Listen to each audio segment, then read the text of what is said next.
आपल्या न्यायासाठी व हक्कासाठी लढणारा एकमेव news channel top Solapur. News चॅनलला लाईक करा, शेअर करा, सबस्क्राईब करा। सोलापूर ग्रामीण सायबर पोलीस ठाण्याने विशेष मोहीम राबवत CEIR पोर्टलच्या माध्यमातून गहाळ व चोरीस गेलेल्या तब्बल 53 अँड्रॉइड मोबाईल हँडसेटचा यशस्वी शोध लावला।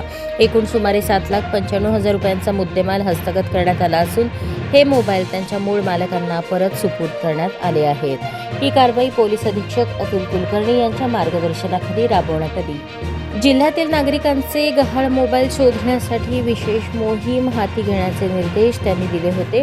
त्यानुसार अप्पर पोलीस अधीक्षक प्रीतम यावलकर यांच्या मार्गदर्शनाखाली सायबर पोलीस ठाण्याने तांत्रिक तपासाला गती दिली। पोलीस उपनिरीक्षक अमित कुमार करपे यांच्या नेतृत्वाखाली CEIR पोर्टल टीमने जिल्ह्यातील विविध पोलीस ठाण्यांच्या हद्दीत गहाळ झालेल्या मोबाईलचा तांत्रिक विश्लेषणाद्वारे मागोवा घेतला। CEIR पोर्टलच्या सहाय्याने मोबाईलचे IMEI क्रमांक ट्रॅक करून विविध कंपन्यांचे 53 मोबाईल हस्तगत करण्यात आले। हस्तगत करण्यात आलेले मोबाईल पोलीस अधीक्षक अतुल कुलकर्णी यांच्या हस्ते संबंधित मूळ खरेदीदारांना सुपूर्द करण्यात आले। हरवलेले मोबाईल परत मिळाल्याने नागरिकांनी समाधान व्यक्त केले असून सोलापूर ग्रामीण पोलिसांचे कौतुक केले आहे।